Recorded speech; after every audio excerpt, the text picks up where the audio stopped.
Welcome to Bits About Books, the home for conversations with authors of breakthrough books on sales, marketing, and business. Founders, entrepreneurs, and individual professionals, we all need to keep track of ideas that are helping create our today and tomorrow. Bits About Books will strive to find those books and speak to their authors, go behind the scenes and understand what inspired the authors to write the books that they did and how they went about doing so. Through our conversations, we hope to gain insights that will help us to get the most out of our efforts. I'm your host Shubhanjan Sarkar, founder of PitchLink, the next generation buyer-seller engagement platform where our mission is to make buying easy. Welcome to Bits About Books. Thank you for your time and for joining us in this session. I have a favor to ask. While you continue to listen to the podcast, please leave a comment or rating at iTunes or wherever else you get your podcasts from. I personally look at each comment and will give you a shout out to each of you in our following episodes. It means a lot to hear from you. Our guest today is Julie Hansen, and we speak about her book, Look Me in the Eye, using video to build virtual relationships. When you're in front of another person, there's a piece of performance. You are yourself, but you want to be your best self, and you want to communicate your key points. And so there's lots that we can learn from acting. And so I've always brought that into the picture. And then, of course, when the pandemic hit, there was another piece of acting that really became pertinent, and that was, how do we talk to a camera and relate to people on the other side of it? She's a virtual presentation expert and founder of Selling on Video Masterclass. She's also the author of Sales Presentations for Dummies and ACT Like a Sales Pro. In addition to a career in sales, Julie worked as a professional actor, appearing in numerous commercials, films, and television shows, including HBO's Six and The City. Now, on to this insightful episode with Julie Hansen. Julie, welcome to the show. I'm so happy that we are talking again, and I'm glad that I sort of convinced you to come on this when I learned that you're writing this book. So welcome. Thank you. It didn't take that much convincing, but I'm glad you thought of me.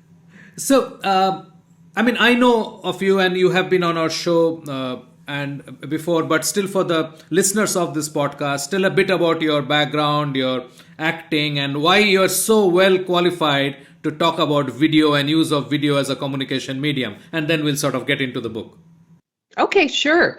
So I started in sales, and actually I came from a buyer's background, which and then going into sales was very shocking because people are much more open to you when you're a buyer and they return your calls, and not so much in sales all the time. So right. I was a little put off by, the rejection, I guess, and the having to be on and really have that confidence to go out and meet new people. And I thought, what can I do to help boost my confidence? And I thought, you know what? I'm going to take an acting class. And so acting really got me out of myself, and it really helped me, in an interesting way, find my own voice and my own, authenticity, which I know people don't think of when they think of acting, but it really is instrumental in knowing yourself and being able to communicate effectively with other people. And so that really informed a lot of my sales practice, right? And the way that I approach things. And so I had a sales career, and I went into management, and I always used a bit of these acting techniques in my coaching and with salespeople and with myself.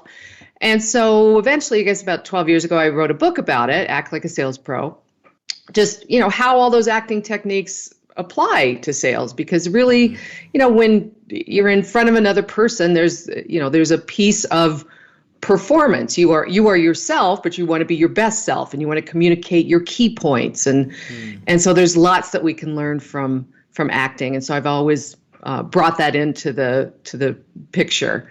Right. And then, of course, when the pandemic hit, there was another piece of acting that really became pertinent, and that was, how do we talk to a camera and relate to people on the other side of it. So that sort of led me into really focusing on this whole area of how do we build relationships through the camera in a way that we used to do so naturally face to face.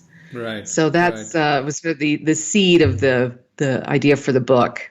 I think it's extremely timely, and people are literally struggling with the idea of how do you build rapport through a camera. I mean, and we already know that there are things like, what is called Zoom fatigue. So you are meeting so many people one after the other. It's like an endless series of images and words and being thrown at you, and all of these are supposed to be not entertaining. It's supposed to be very serious stuff, which means you're switching off midway, and it's a mess, and it's very stressful for people on both ends of the camera.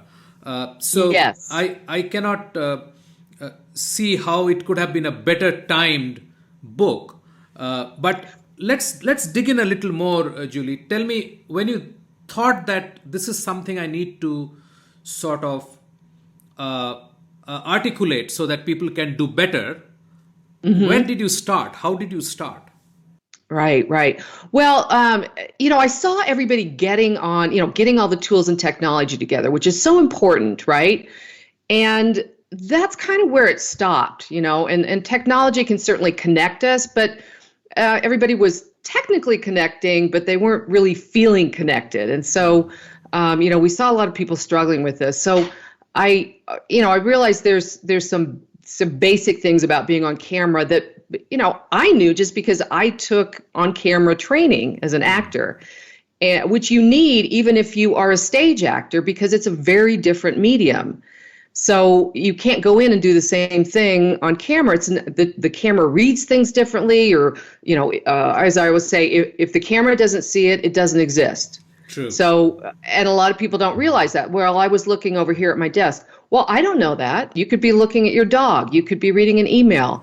If we were in person, I would still know that you're present. You're just looking at a picture on my desk, right? That we're still engaged.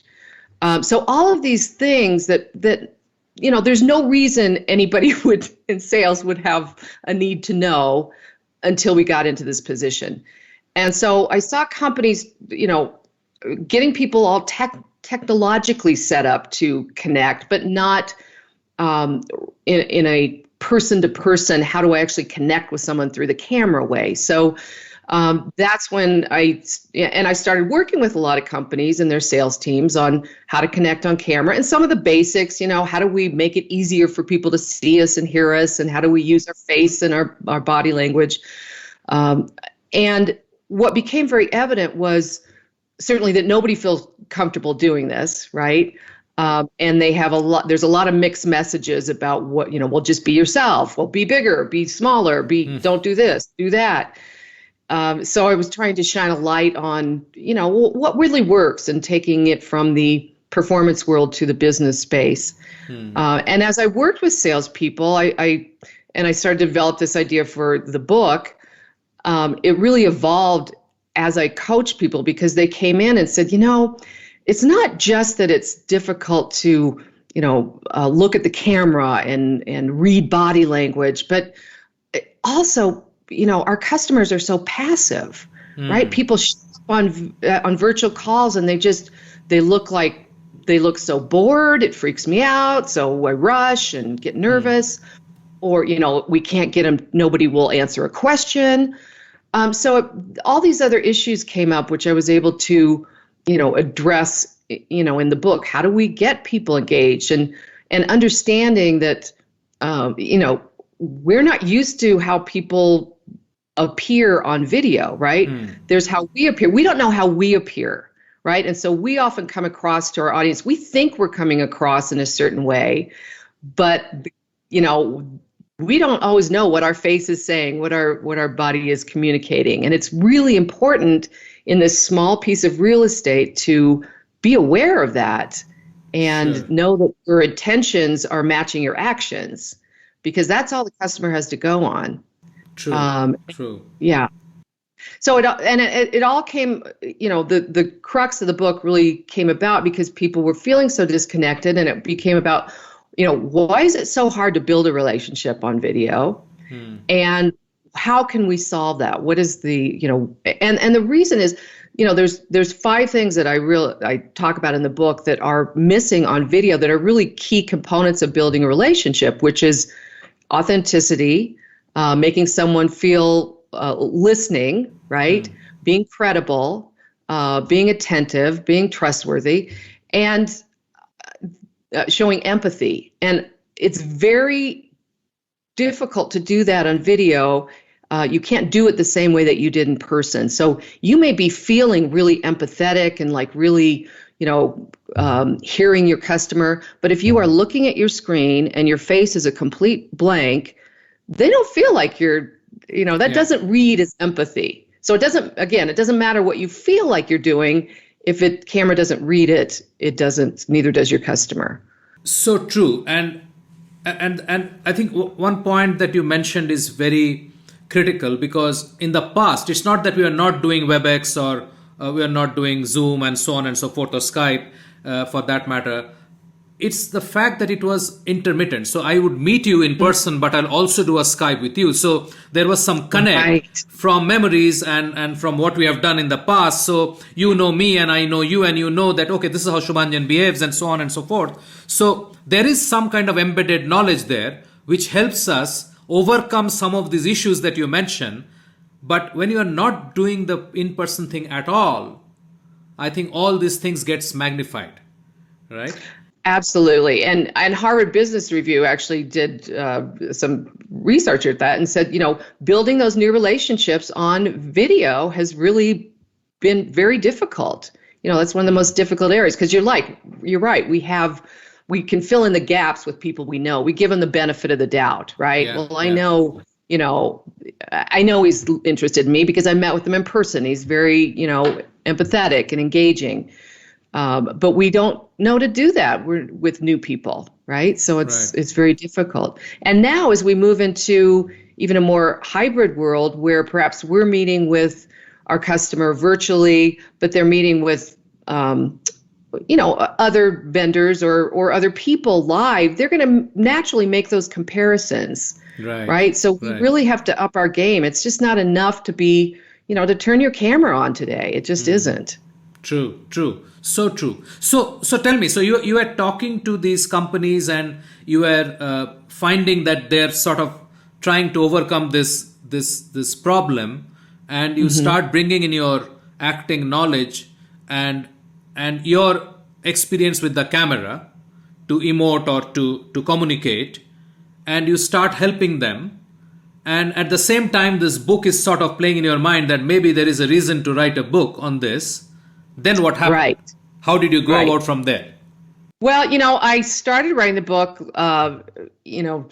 actually I put together a video course because I thought people need help right now. So I put together the videos, the Selling on Video Masterclass, which walks people through how to make eye contact, how to read body language, just so we could, help them get set up in the medium. Then I started thinking about the book, and as I wrote it, initially it was, a lot of the basics, the foundational skills that I learned, which are certainly still important and still missing, even though people know what they should be doing. They're not doing them because a lot of it is counterintuitive. So the book really becomes about, okay, we know to look at the camera. Why is no one doing it, right? Why is it so hard? How can we make it easier? When should I look at the camera? How long do I need to look at the camera? So it's very tactical. I realize that's what people need. That's what salespeople want to know. It's like, okay, I know I need to do this. Why am I stuck looking at the screen, right?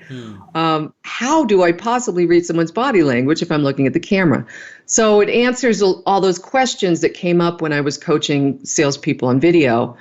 And then it really evolved. Just, the book I started to write really became a much different book as we got further into the pandemic. And I realized, at the core of this, it's not how do we talk to camera, it's how do we build a relationship, right?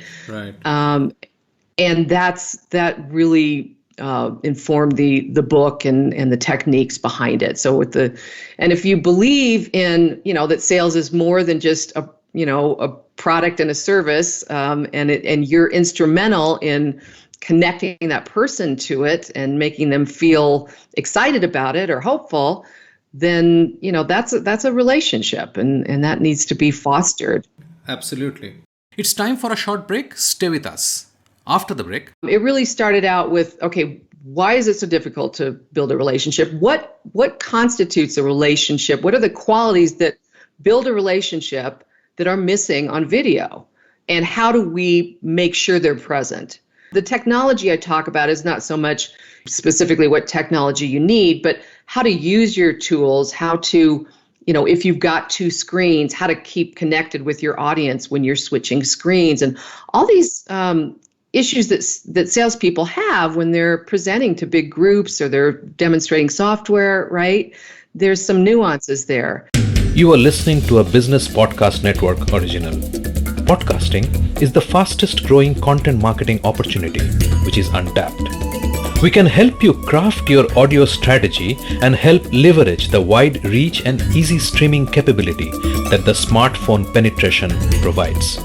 It is easy, it is powerful and personal. Talk to us to find out how podcasting can help you build your brand and reach out to your targets like never before. Write to us at bpn@bizcast.in. That is bpn@bizcast.in. Business Podcast Network. Podcasts end to end. Welcome back. I'm Shubhanjan Sarkar, your host for Bits About Books and founder of PitchLink, the buyer-seller engagement platform. Let's dive right back into the episode where we left it. So how did you go about structuring the book? You have 13 chapters. Oh. How did you go about doing that? I mean, obviously this is something like you did the video course, so you already had a flow. Right, yeah. So you had that structure, so to say. Was it something that sort of manifested itself sort of linearly in the book, or did you work around it? It followed a little bit of the masterclass because there's certain fundamentals you need to know about how to talk to a camera and how to, as I call it, cheat for the camera, because the camera, sees things differently, and so we have to show up differently. And it's no different than if you're presenting live and you have to cheat, you have to stand a certain way so that people can see your slides, right? Yeah. Or and it's not always comfortable, but that doesn't mean it's wrong, right? Yeah. It's for the benefit of your audience. So it really started out with, okay, why is it so difficult to build a relationship? What constitutes a relationship? What are the qualities that build a relationship that are missing on video? And how do we make sure they're present? And so then I go into, some of the technology I talk about is not so much, specifically what technology you need, but how to use your tools, how to, if you've got two screens, how to keep connected with your audience when you're switching screens, and all these issues that salespeople have when they're presenting to big groups or they're demonstrating software, right? There's some nuances there. And then going into, okay, there's a chapter on eye contact, right? How do we make eye contact? And then how do we read body language if we're making eye contact? There's kind of a macro way to do it and a more micro way to do it. When should we look at our customer's face? And then there's a chapter on what does their face mean, right? Because as I said earlier, people's body language on video is very different. We don't feel, your audience doesn't feel as obligated perhaps to show up with the same level of attentiveness or visible attentiveness that they do in person. So how do we read that? How do we react? What is a warning sign? What is just the way people show up, right? We show up in a more a receiving mode when we're on the end of a virtual call, or especially if you say it's a presentation. It's like, I'm going to sit back and I'm going to get my popcorn and you're going to present to me, right? Yeah, so it's a much different experience. And then going into more the nuances of, okay, what about, our face is the prime real estate here. So how are we using our expressions. What does our face say? How can we better support our message with our expression, with our voice, with our body language? What are the things that people are doing that are perhaps distracting people? Because there's already so many distractions that your virtual audience has. You don't want to add to that. Absolutely, right? Absolutely. In fact, that's one of the biggest challenges, right? And especially if you're presenting to a group, people who are joining in from different places, it's extremely difficult to ensure that everybody is actually engaged, because everybody has the opportunity to look at their phone in the side and do a text and tweet and this and that, and to sort of engage them is a challenge. I mean, there's no two ways about it. Very people much do it so. in a room. People do it in a room when you're there and presenting. People still they're messaging and they're doing stuff, right? That's true, and it's just that much worse virtually. And you're right, and that's why like the last two chapters are about how do we manage engagement? How do we manage these presentations and these bigger meetings where we've got so many people we can't, like you said, you can't. When you were a presenter live, you could go over and perhaps stand next to someone, and so they know that they're part of the group, right? They're visible. Yeah. You can't do that, right? And so how do we make everyone in the meeting feel like you're talking just to them? And actually, that's one of the benefits of the camera that I don't see being used enough, and that is that it really is the camera is an individual experience. So the mistake I see a lot of people making is thinking about, I've got a group of people on here and I'm trying to keep them all engaged, and so I'm sort of generally talking to them and I'm looking all over. But each person has their individual experience with you a lot of times in their own space, right? And if I think about just talking to one person and I focus on that camera, everyone feels like you're talking to them. Yeah. And so that can increase that engagement and that attention right away. And so I give a lot of tools on how to improve interaction, which is such a challenge, and how to make sure your questions have a better chance of getting answered, because that's a very painful thing, I know, for salespeople. You throw a question out there and it's just, crickets, right? And they end up answering their own questions. And once you do that, people are like, oh, I don't have to answer at all. They're going to answer their own questions. True. So how do we manage that? Right. So I know you have covered some of these points already, but let's sort of go through the book, maybe pick up some chapters. Okay. Let's start with your first chapter, which is about missing the building blocks of virtual relationships. So what are these blocks that we are talking about here? Well, some of the things are being authentic. Like what helps build a relationship? What needs to be in place? And, you're not going to feel comfortable building a relationship with somebody who doesn't seem like they're being themselves, right? And the problem with, authenticity on camera is, again, the camera, it only sees what it sees, right? And so if part of your personality is more apparent when you're in person, we don't get to see the full picture, right? And so how do you express that in this small space? And a lot of times people mistake authenticity on video with being very natural. I just want to be myself, which is a great impulse. We don't want to be somebody we're not. But when we start thinking about being natural, then we get sort of comfortable, right? And we want to be comfortable. And when we're comfortable, our energy gets down and we're a little more laid back. And that doesn't read well on camera. Because the camera already takes off a percentage of energy just because of the flatness and the distance. So if you're, being just kind of laid back, that doesn't look to your customer like you're engaged. Right. So we need to be authentic, but we need to be, in a place where we're authentically engaged. Like how do we show up when we're really passionate about something and we're excited about a conversation? That's the authenticity. That's the state we're looking for.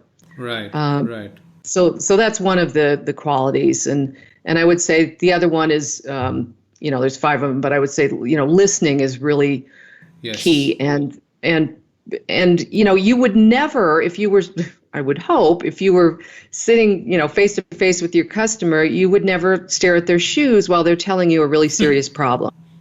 Would you? I mean, Yeah, absolutely. but we do the equivalent of that on video all the time. Yeah. And we feel so strongly that we're listening, and the customer's like, gee, it doesn't feel good. They may sort of know you're looking at the screen, but on an emotional level, it doesn't feel like you're, True.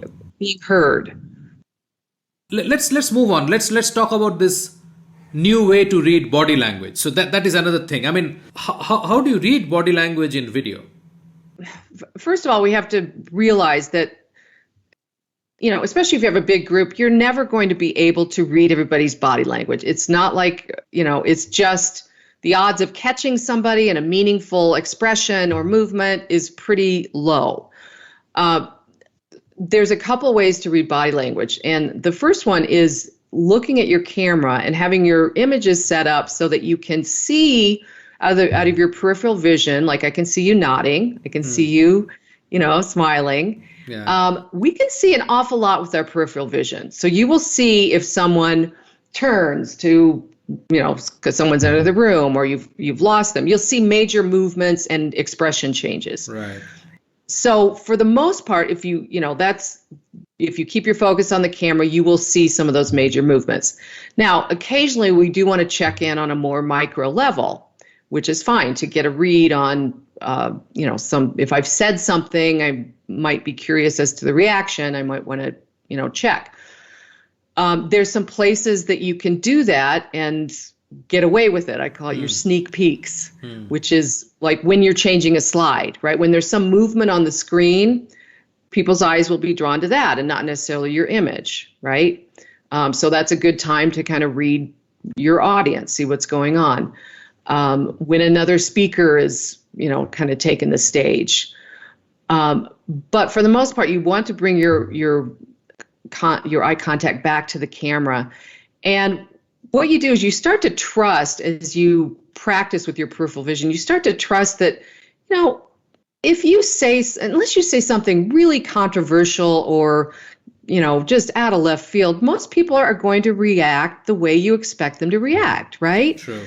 So if we need to kind of let go of that, I need this constant, support of what I've said. I need constant affirmation, right? Because those little nuances, those nonverbal signals where people nod or go, or even the small verbal ones like, you're not going to hear them, you're not going to see them, and you have to carry on as if you did.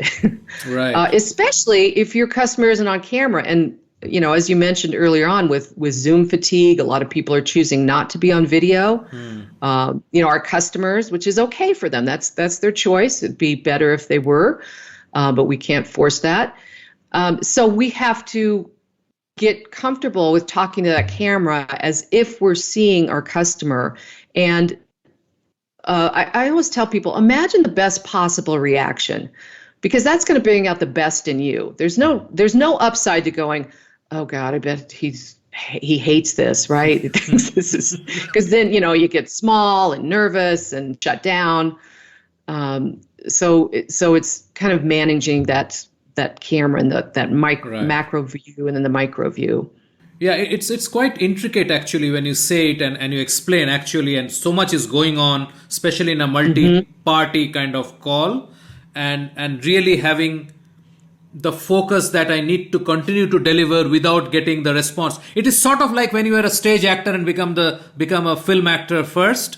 It is like that. Yes. You don't get the affirmation from the audience at all. Right. It's very much. And that was what's so shocking. And it's even, and sometimes film actors, sometimes you're saying your lines just to the camera and the other actor isn't even there, right? And that's part of the, I call it broken communication loop, because we're used to that communication loop is we say something, we get some, the other person receives it. Yeah. We get some response or feedback that they have received it correctly, and then we respond to that.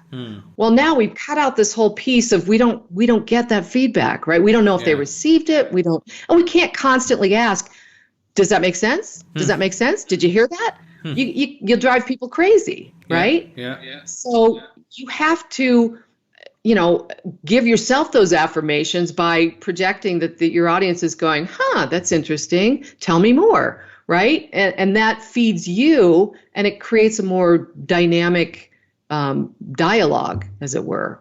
Yes. So you also talk about managing attention, which is part of what we just now discussed. So this is what it is about. Talk a bit about staying connected when using notes, slides, or screens. So what are we talking about here? Right. So I see a disturbing trend with presenters, and that they're starting to read their slides on video, and not necessarily because they need to, but because they're right there. Right. It's just so easy to go, to access your slides, and so. Just because they're in front of your face does not give you permission to read from your slides, right? Or your notes. So it's, but a lot of times we need notes, or we need, a script or something to cue us to what's next, especially if we've got a more complex meeting and different topics, and that's fine. But the way to use them is different on video, because you don't want to ever read from a script, because people know that, and plus, even if it's on your screen and you think you're getting away with it, your eyes are moving side to side, and your natural inflection is not there when you read from a script. So True. We know, people know. So if you're using a script, I would just have it handy and have it either on your screen or printed out next to your screen or in front of you. And, if you find you need some information, you just, glance to it, and you want to have enough familiarity with your script that you kind of know where things are. And all you have to do is, often for me, it's just, I see a trigger word or two and go, oh yeah, right. And I'll see it. And then I'll, instead of like starting to talk, as most people do when they see their notes, oh yeah, so we're going to help you increase sales by blah, blah, blah. I'll get the information in my head and I'll deliver it back to the camera. So you just take a moment, you take a beat to find it, get in your head, and then speak to the camera, as opposed to kind of talking while you're moving around or looking elsewhere. It's much more impactful. Yeah, I think that's a great point, because so many times we think that if we take a moment's pause, somebody else is going to come into the conversation and we'll sort of lose our chance to speak. So that kind of a psychology sort of works in the mind, I guess. Right. There's definitely not enough pausing on video. People are, as I say, it's a punctuation-free zone. People are just talking because we're so afraid of that silence, because usually nobody says anything, and so we just keep going, right? And so it's not a bad thing to pause once in a while, whether it's to find your place, get your information, then deliver it to the camera. It might give people a chance to like digest or, think about what you said, come up with a question. And, for us as presenters, I think that silence is, it's magnified, right? So as an audience, if somebody, and this is the same thing when people, are trying to share something and they're like, oh gosh, it'll just be a minute, I know it's coming up. It's like, I've been on enough presentations. I know that it takes a little bit for a slide to come up, right? Yeah. I'm not panicking. So I don't want you as the presenter to panic either. And just taking that time and realizing like, for a presenter, that's 7 seconds is forever. It's like, oh my gosh, I bet they think I've forgotten why I was here. And for an audience, they're just, they're like thinking about what you said, maybe thinking about a question, maybe, if you're silent for 20 seconds, they might start to worry. Sure. Sure. Yeah, absolutely. Great. So what has been the response to the masterclass? So that's sort of what would give you an indication of what the likely response is going to be for the book, right? So tell us a bit about what your masterclass students have been telling you about the class. It's been great. I think there's a lot of aha moments, and just because people struggle with things, and it's like you're struggling with them privately, right? You're in your home office and you're like, I don't know why this feels uncomfortable. I don't know why I'm not being able to engage with people. And so there's a sense of relief, like, oh, I get it, right? And there's a way to practice it. So I find a lot of those aha moments are from the assignments where I ask them to, record themselves doing a short exercise and then review that and see, where they might improve or specific things to focus on, which keeps people really focused on improvement. Because the one thing about being on video is it's a very vulnerable thing to see yourself, right? True. And most people are very harsh critics.